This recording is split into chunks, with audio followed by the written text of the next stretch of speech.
What's up, everybody? I'm gonna lose probably a bunch of subscribers talking about this, but I was going to make a video the other day about Midas. I actually recorded it and everything, and then sitting back and editing it, I realized that most of it was me being completely biased because I was angry at the time when I was recording it, more so because of the interaction that I was having in the Discord community. The Discord community has become extremely similar to Jade Protocol.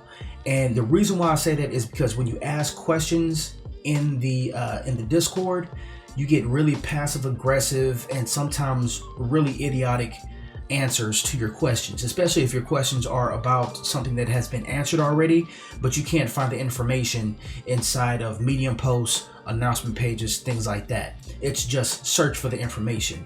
Rather than searching for the information, searching tons and tons of pages, I could really just ask because I don't understand what the hell is going on. And if I ask a question, it's not just for me. It's for my YouTube videos. It's for my audience that is trying to understand the same kind of questions. And what I've noticed from asking questions in the Discord, most people in the Discord don't actually know what's going on, because I see those answers get corrected all the time. It's more so that everyone wants to feel like they are knowing, and they don't want to seem like an outcast by not knowing, by asking a question again. Me, I don't personally care about that kind of stuff. Like, I'm pretty secure in my confidence that if I don't know something, I'm going to ask, and I'm going to keep asking until I understand, especially if I'm putting money into a project. Most people, they can throw thousands and thousands of dollars at this and be like, well, I don't care, it's just pocket change.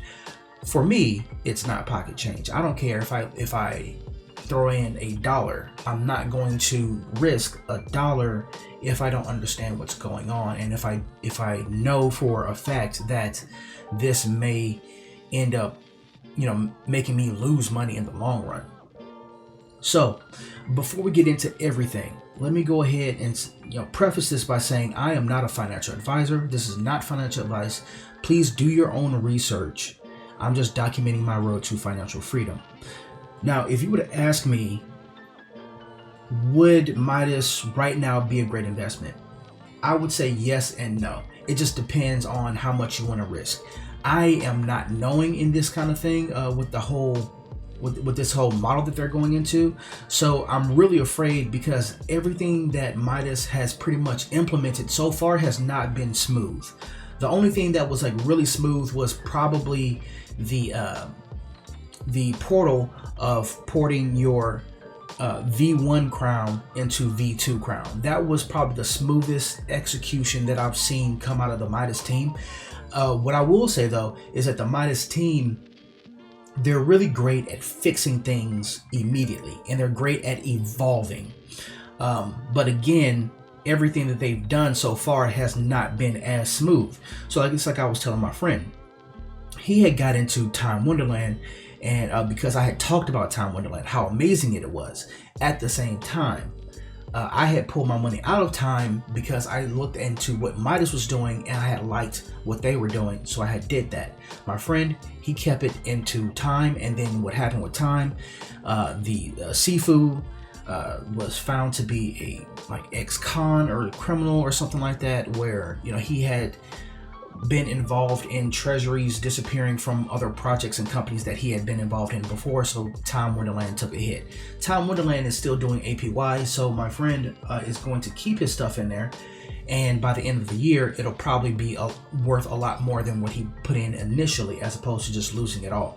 Now with Midas, on the other hand, we've had some bumps and bruises along the way, and before, I would say that the Discord community was great. Now, not so much. And when I say the Discord community, I mean like maybe 1 or 2 mods and like a team member.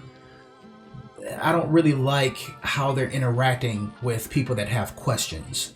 With the rest of the community, I really take with the community as a whole, like just the other investor side of things, like with a grain of salt, because most of them, like I said before, don't really know what the hell is going on. They just don't want to seem like they're stupid.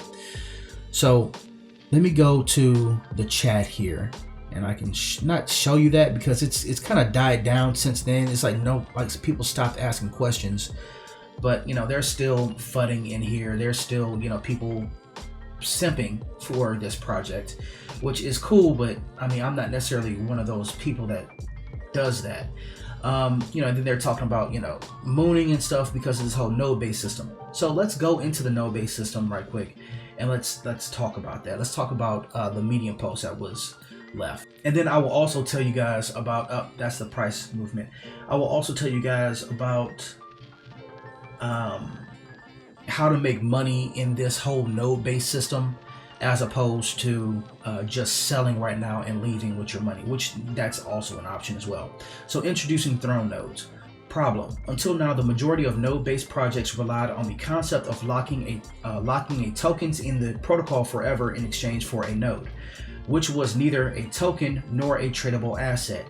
Instead, it has provided the user with a perpetual yield-based daily because these nodes token were not tradable assets. The principle used to create them was lost forever. Furthermore, since these projects do not possess a treasury, the real value of the yield delivery the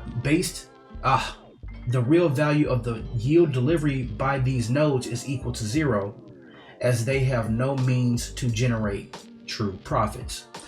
We assert that the yield provided to node owners must be covered at least partially by the protocol's actual profits, otherwise it's just another Ponzi scheme. Now, this problem right here, this initial,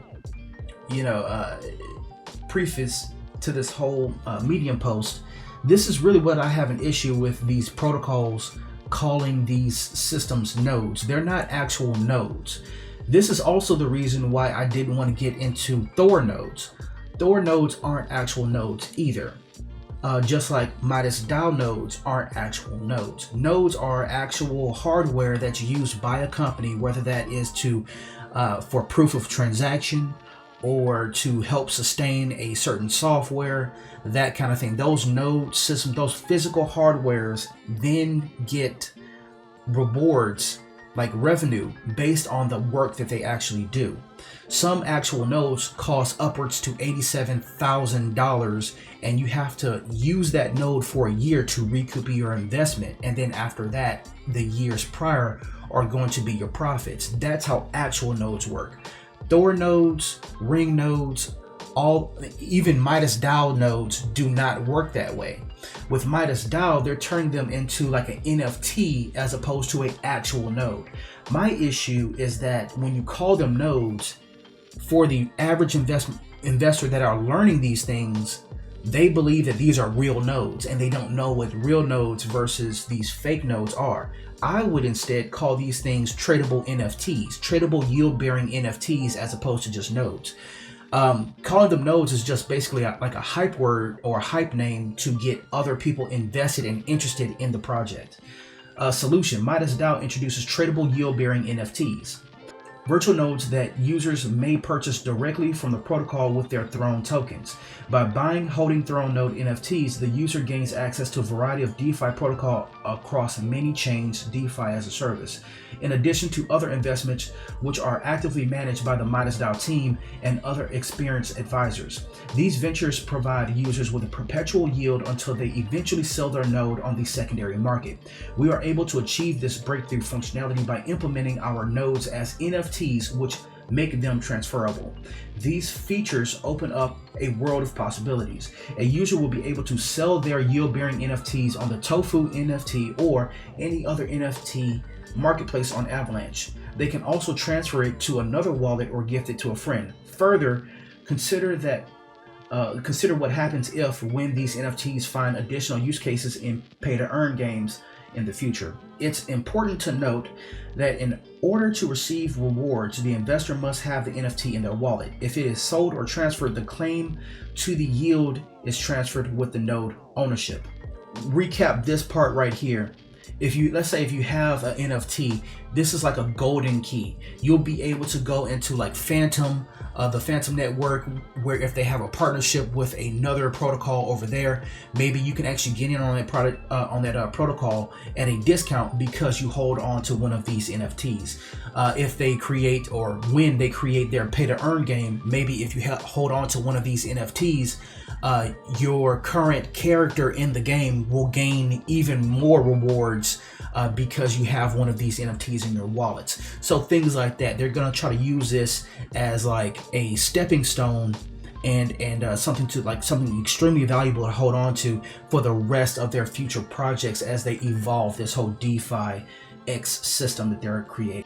So also with the NFTs is as you hold on to them, they do produce rewards in the form of crown. If you sell said NFT or trade it or give it to another wallet, then if you haven't claimed those crowns, then whatever wallet holds it will be able to claim those crowns. Node tiers and cost. To buy a node, the user will supply the treasury with Throne tokens and small AVAX maintenance fee. So they will be doing a maintenance fee for these. Maintenance fees usually happen on actual nodes because there is a cost of doing business. With this, they're just supplying the treasury with more money to hold on to it. So to buy a node, the users will supply the treasury with Throne tokens and a small AVAX maintenance fee. So is that to hold on to the node or is that to buy the node initially? Because what I see, to buy the node, all you have to do is use wrapped Throne. So now I also have to put AVAX in it as well. So how much of AVAX am I going to have to be putting in there to do that?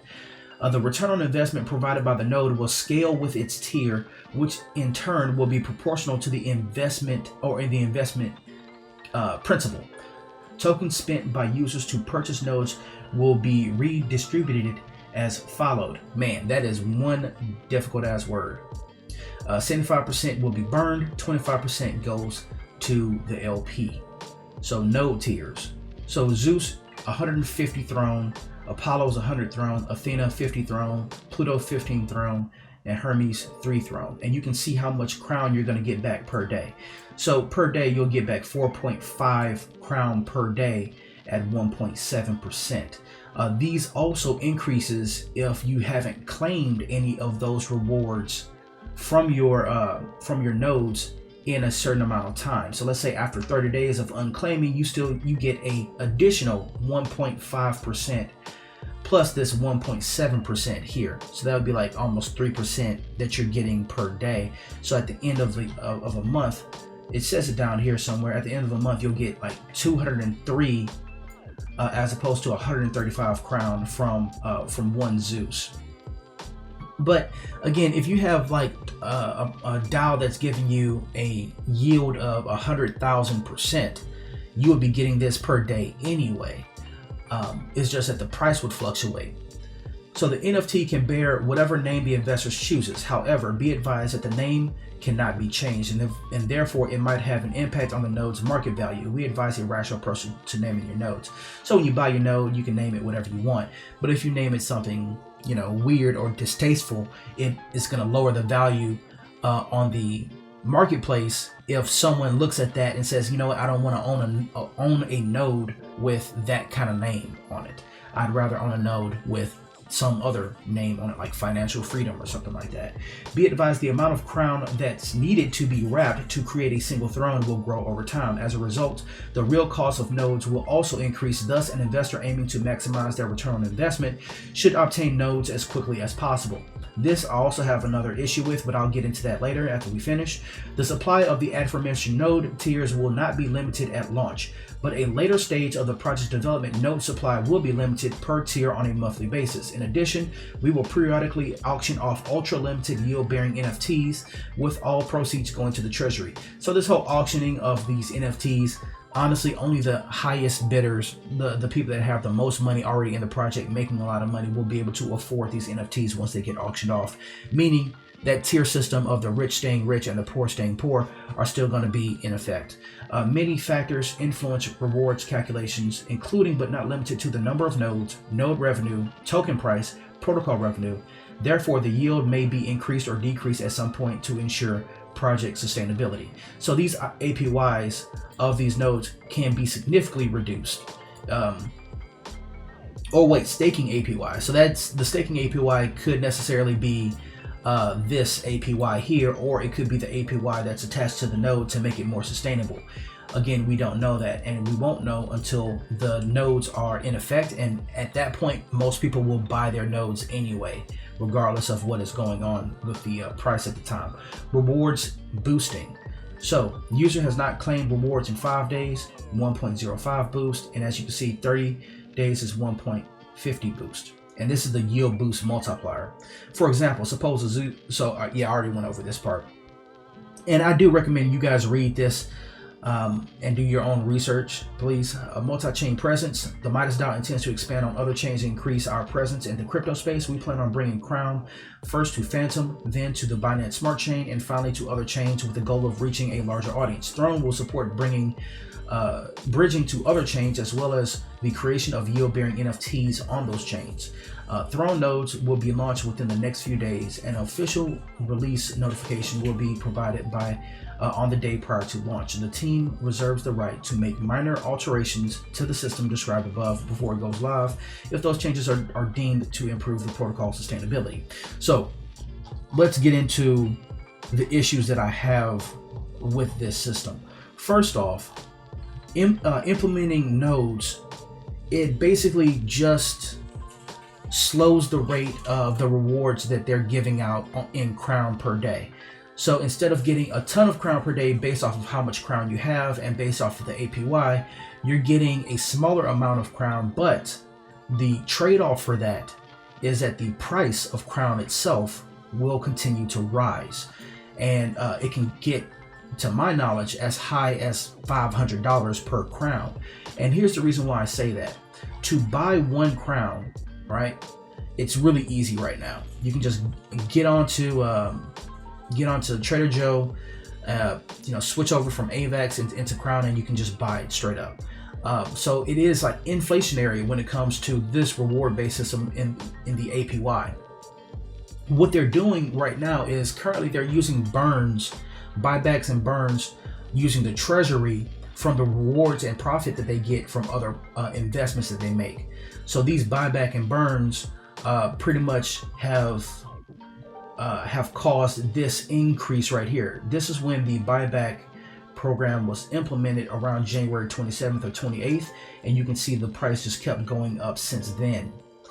Now, with the form of these nodes, to create a node, you have to wrap your Crown into Throne, and then you're going to buy said node with those Throne. Let me show you how that works.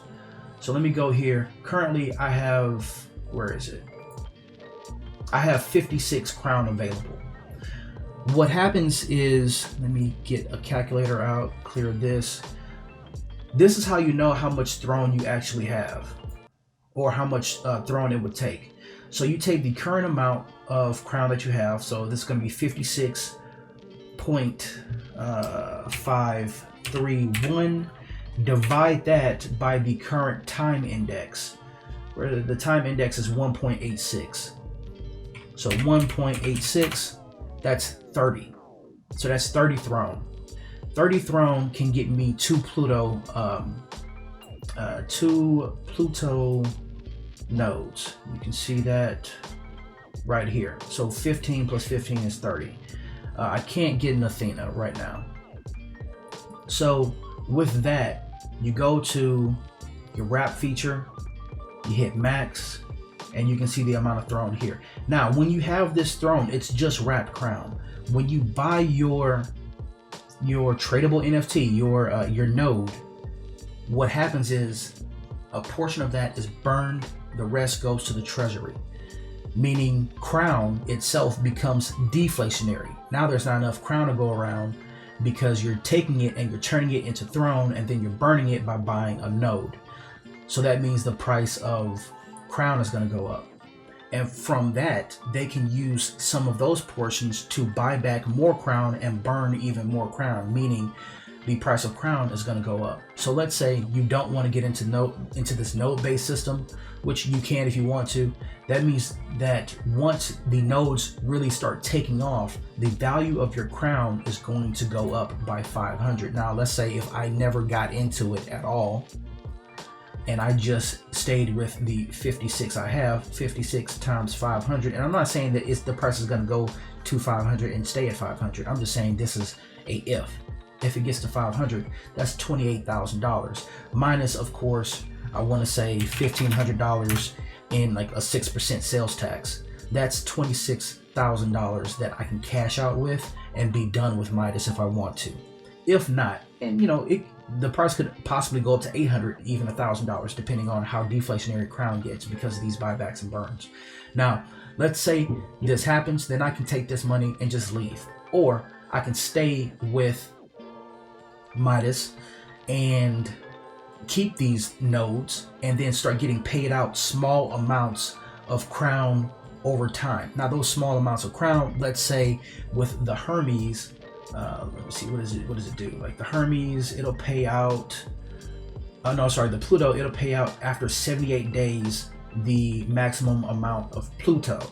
So let's say after 78 days, I will have 55 Crown again, and then I can sell that if I want to for 27,000, or I can probably buy another Hermes or Pluto, or possibly even upgrade it if they have that feature in the future.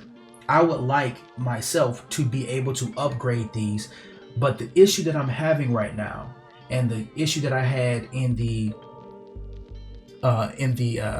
Discord, was that when I asked a question, nobody could really tell me an answer to that question. Here, let me pull that up for you. Okay, so here's a question I had. I said, hey, also do the Throne Nodes rewards outpace the time index?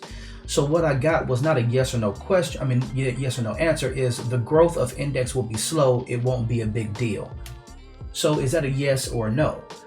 If I get a Hermes, a Pluto, or whatever, can I use that to generate more rewards in order to beat the time index? So if you don't know how the time index works, basically the time index, that 1.84%, here, let me show you that. So if you don't know how this time index works, this 1.86, this goes up every 8 hours. So it's supposed to go up with every rebase. So every 8 hours, this changes. Now, let's say if I had 56 Crown right now, or 57, 58 as time goes on, I will always be able to wrap that into 30 Crown, because it's whatever this balance is divided by the number of Crown, of the number of the index. So that's always going to equal up to 30. Unless I put even more money into it now to outscale this current index. My issue is, if this index remains the same, and I have to beat this index in order to gain more Crown, in order to wrap that into Throne, so that way I have enough for a upgrade to the next tier node, or node tier, or whatever. And that's the question that I had was, with the rewards generated from these nodes, will I be able to outpace this index? And to me, it's a simple yes or no question. But what I get from one of the mods is the growth index will be slow, it won't be a big deal. What does that mean to me? So then it was, the next was the growth of compounding is faster than the index rising. That's what I needed to know. I said, okay, but I'm not sure that answers my question. So they finally did answer my question. I was like, great. And I said, okay, so the Throne rewards can pay for additional nodes. They said, exactly. So I said, thank you very much. And I think I had asked a question again. Oh, right here. What is this? Can I get a copy? Oh, okay. So here, right here. This is when one of the devs answered this question again. It says, no, bro. Throne rewards doesn't give more Throne. I wasn't trying to say that. I was saying Crown. Only nodes will be able to churn out more Crown for you to turn into Thrones for more nodes if you wish to compound. That's literally what I asked. I said, hey, also do the Throne nodes rewards outpace the time index? I didn't say anything about Throne, or getting more Throne through the nodes. I'm literally asking a specific question. And when I get an answer like this, that confuses the hell out of me. So it's like, okay, so does it not outpace the index, or does it? So only nodes will be able to churn out more Crown for you to turn into Throne for more nodes if you wish to compound. I completely, come on, dude. So going from there, I said, fuck, okay, so back to my original question. Then after getting Crown from Throne and compound, from the Throne node, and compounding it through staking, will I eventually have enough to get a better node, or will it not be able to outpace the time index? That's what I want to know. So from there, like, I don't get a straight answer from the dev. Like, this is one of the devs, as opposed to the mod and like asking me answering my questions. So I think someone up here had said something about another project or something like that. Oh, this right here. Honestly, guys, the economics of this thing just aren't making any sense to me. If I set aside the token price and just look at the token emissions, it takes the little guys, meaning like the Hermes and Pluto, 3 months to compound into a single node. 3 months is forever in crypto to the just over 1 month for big guys. So it's like 1 month to get your money back if you're using a Zeus, but up to 3 months to get your money back if you're using a small one. I feel like I'm being pushed out. I completely understand that. Now, his one of the devs' response was, what doesn't make sense, those who risk more obviously going to get rewarded more than those who risk less. The big nodes is what takes huge supply of the market for the big price increase, which will benefit small node holders. See, just say this last part, but this part right here, what doesn't make sense, those who risk more obviously going to get rewarded more than those who risk less. It's, to me, asking these questions isn't about the risking, it's about understanding. I know that I'm risking my life every day I walk outside of my house. I'm risking money every day that I invest in any of these crypto services. But what I'm talking about is like, I need to understand what's going on. What the hell is happening, and how does it benefit me in the future? Do I invest more capital now to get bigger nodes, or do I just stay with what I have, and can these smaller nodes eventually get me where I want to go by themselves? It's a simple fucking question, and I don't understand why most of the people here in this community chat don't want to answer these questions for the benefit of like their investors. I don't care if the question has been asked 5, 6, 7 times, 10 times, or whatever. Just answer the question, or at least put it in writing somewhere where we don't have to ask the same things over and over again. And believe me, I went to the FAQs, I went to the Medium posts. A lot of this stuff doesn't answer it. Now, I missed the AMA, and in the AMA on Twitter, I'll put a link in the description below. In the AMA on Twitter, they didn't really answer that much. No one really asked if the scaling outpaces the index. I would have asked that question. People were just asking basically how it works and how the index works. Now, the making money part, let's go ahead and get into that. Like I said before, you can either sell your crown that you make from the nodes, because the price of crown will be going up because they will be burning crown with buybacks and the amount of crown that's being burnt to even purchase the node in the first place.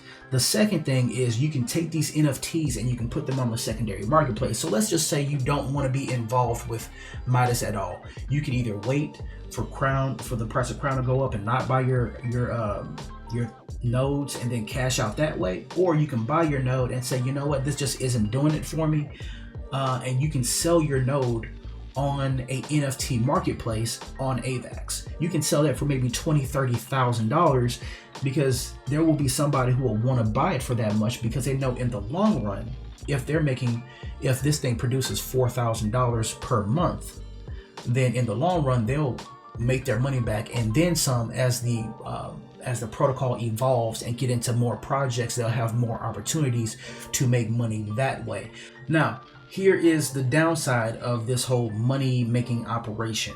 Here's what you have to think about. Not everything that Midas has done has been easy. Not everything has been smooth. The only thing that I know that Midas has implemented that was extremely smooth was the portal from version 1 crown to version 2 crown. That was the only thing that was smooth. Everything else has been extremely bumpy, and there has been mistakes along the way, but the team has corrected said mistakes, so I'm not faulting them for that.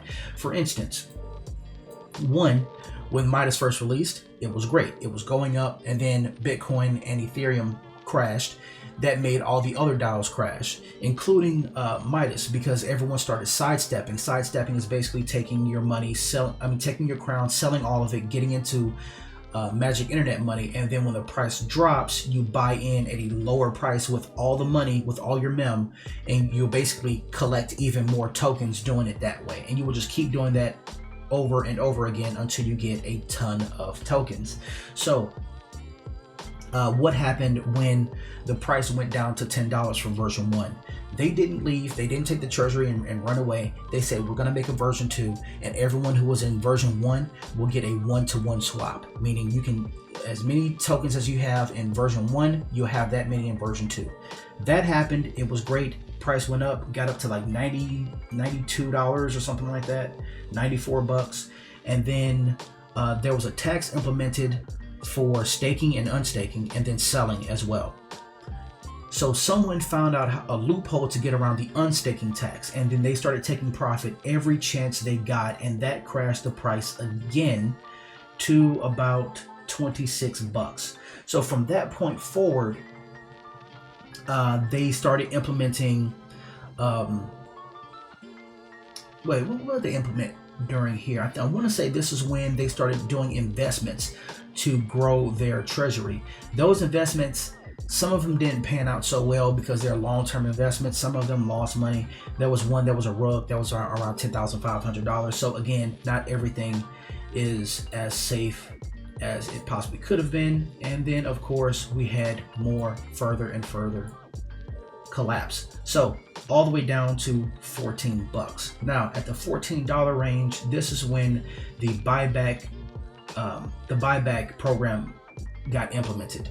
Now with the buyback program, also I want to say around here is when they took off the staking tax.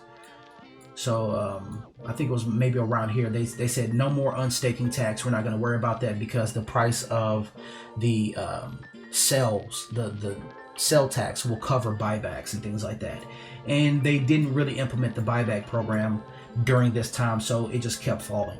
Now once you get to about right here, about January 26th on their roadmap, they started implementing the buyback program at the end of the month, and it started working really good. So up until I want to say right here is when someone found out how to collect more crown using the taxing system, and it was some kind of loophole. Again, one of the devs removed the tax completely, and then a giant sidestep happened where a lot of people took and got a lot more crown out of it, and then they implemented the tax again, and then the buyback happened. I want to say, like, it's hard for me to believe that one whale knew about this, and this is the only drop that it caused.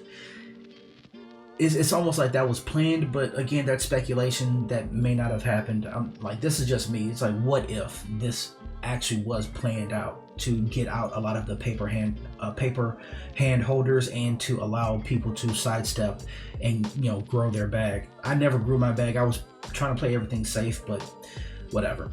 Anyway, here it is. So this was more of the buyback program, and since then, this was, I want to say, the discussion of the node-based system coming really soon, and then all of a sudden the price started moving like hardcore. So again, their timeline hasn't shown that everything has been as smooth as possible except for the migration. Now, will the node system be smooth? Maybe, you know, maybe not. I'm not entirely sure about that.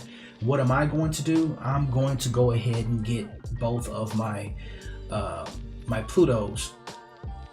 That with my 30 throne, I'm gonna go ahead and get 2 Plutos because that's what I'll be able to afford. I won't have any crown left over. So at this point, I'm basically at the mercy of this DAO. But of course, I have other investments as well. It's just that this is the largest investment that I have, so I'm extremely wary about it. So there's that. Now, as far as you guys, you know, making your own decision, please, again, do your own research. It's completely up to you if you want to do that. Let me know in the comments below if this video has brought you any kind of value. What do you guys think about this? If you have any rebuttal, please let me know in the comments. I'm well aware that I'm going to ruffle a few feathers by talking about this, you know, in this video. So again, please keep it as cordial as possible if you can. And until all are free, please stay safe out there, take care, and peace out.